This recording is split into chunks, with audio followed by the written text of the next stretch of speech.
Para ibu dan bapak, teman-teman muda, anak-anak yang terkasih, selamat berjumpa kembali ya dari Tanah Siang Selatan di Keuskupan Palangkaraya.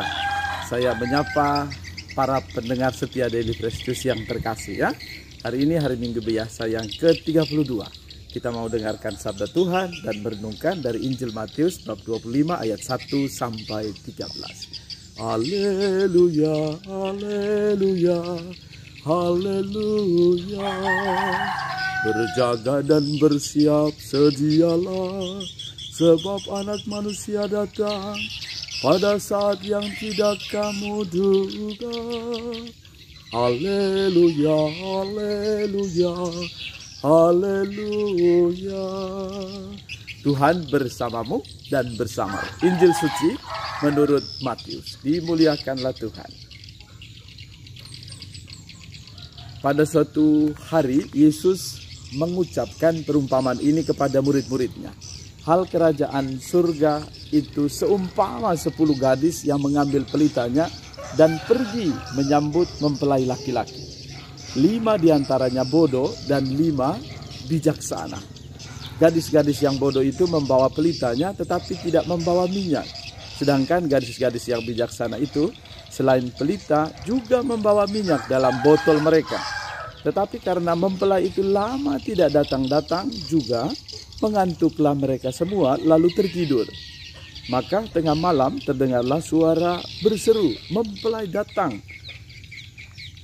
sambutlah dia." Gadis-gadis itu pun bangun semuanya lalu membereskan pelita mereka. Gadis-gadis yang bodoh berkata kepada gadis-gadis yang bijaksana, "Berilah kami sedikit dari minyakmu itu, sebab pelita kami hampir padam." Tetapi gadis-gadis yang bijaksana itu menjawab, "Tidak, nanti tidak cukup untuk kami dan untuk kamu. Lebih baik kamu pergi membelinya pada penjual minyak." Tetapi ketika mereka sedang pergi untuk membelinya, datanglah mempelai itu.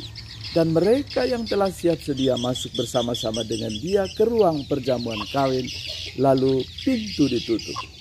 Kemudian datanglah juga gadis-gadis yang lain itu dan berkata, "Tuan, Tuan, bukakanlah pintu bagi kami."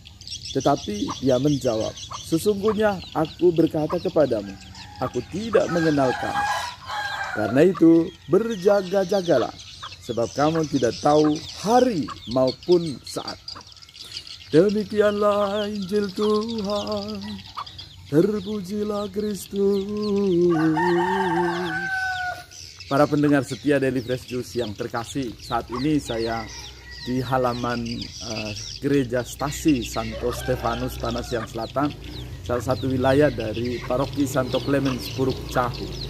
Nah, saya sedang menyampaikan ini, mengajak kita sekalian untuk merenungkan bacaan kitab suci soal hari ini, hidup di dalam kebijaksanaan.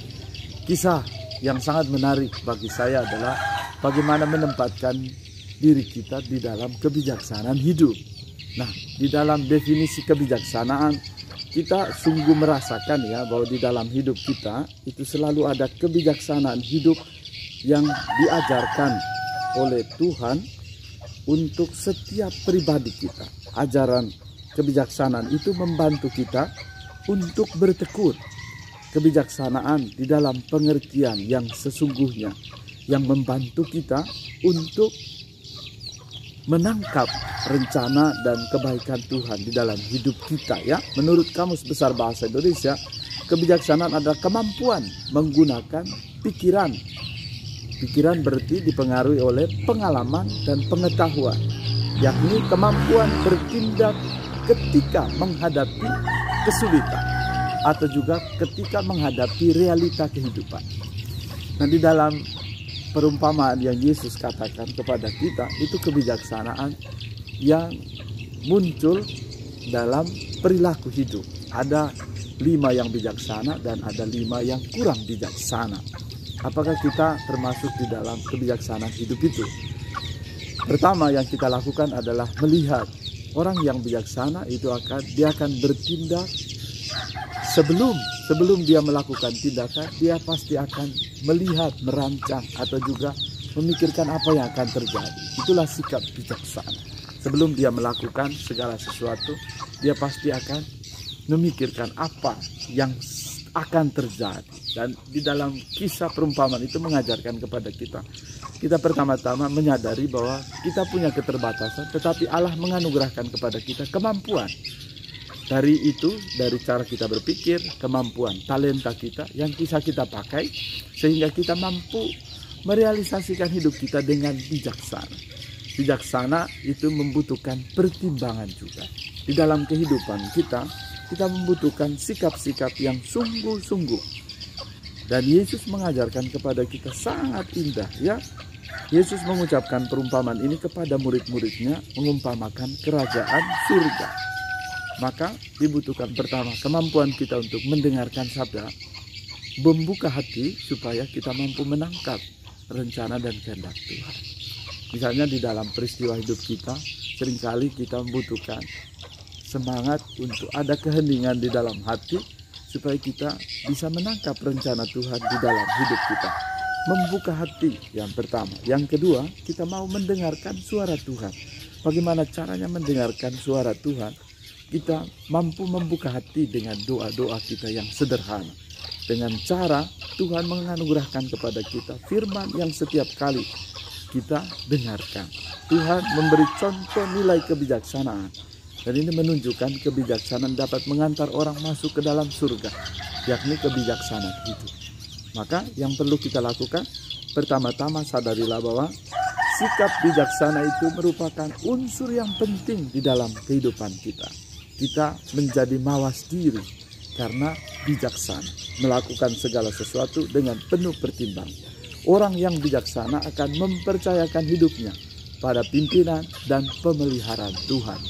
Atau dengan kata lain, seperti seorang hamba Yahweh, dia percaya akan tuntunan hidup atau percaya pada Allah yang menuntun hidupnya. Bagaimana orang itu percaya kepada Allah?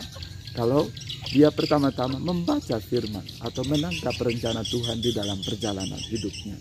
Dan yang kedua, kita boleh semakin mencermati dengan baik dan juga penuh kesungguhan hidup kita. Maka perlu kemampuan untuk refleksi diri, kemampuan untuk melihat pengalaman-pengalaman hidup yang sederhana itu, memaknainya. Orang yang mampu merefleksikan diri itu menjalani hidup dengan penuh kebijaksanaan. Atau dengan bahasanya Sokrates, hidup yang tidak layak dihidupi itu hidup yang tanpa refleksi. Maka yang kita butuhkan adalah kemampuan kita memaknai setiap peristiwa hidup kita supaya kita mampu menangkap nilai di balik pengalaman, entah pengalaman yang sulit, entah pengalaman sukacita, entah pengalaman yang besar ataupun yang sederhana. Bapak Ibu Saudara sekalian, semoga perumpamaan ini mengajarkan kita untuk memilih sikap bijaksana, karena kemampuan untuk memilih itu ada di dalam diri kita dengan kemampuan yang Tuhan anugerahkan kepada kita. Semoga hari ini kita mampu menjadi pribadi yang bijaksana, mampu memilih, menangkap rencana Tuhan dalam perjalanan hidup harian kita, dan layak meneruskan warta cipta Tuhan. Marilah kita berdoa. Tuhan, Bapa yang penuh kasih, kami bersyukur untuk rahmat-Mu. Hari ini Kau mampukan kami untuk boleh memilih dan mengupayakan sikap kebijaksanaan hidup. Bantulah kami untuk menjadi pribadi yang mampu menangkap makna hidup di dalam perjalanan hidup harian kami. Ini semua kami mohon demi Kristus Tuhan dan pengantara kami. Tuhan menganugerahkan berkat bagimu, keluarga dan komunitas. Mereka merayakan hari ulang tahun kelahiran, hari ulang tahun perkawinan pada hari ini. Juga sukacita kita di hari Minggu ini. Berkat Allah yang Maha Kuasa turun atas kita semua, Bapa, Putra, dan Roh Kudus. Amin. Salam dari stasi Tanah Siang Selatan. Kami sedang pembangunan di sini. Tuhan berkati.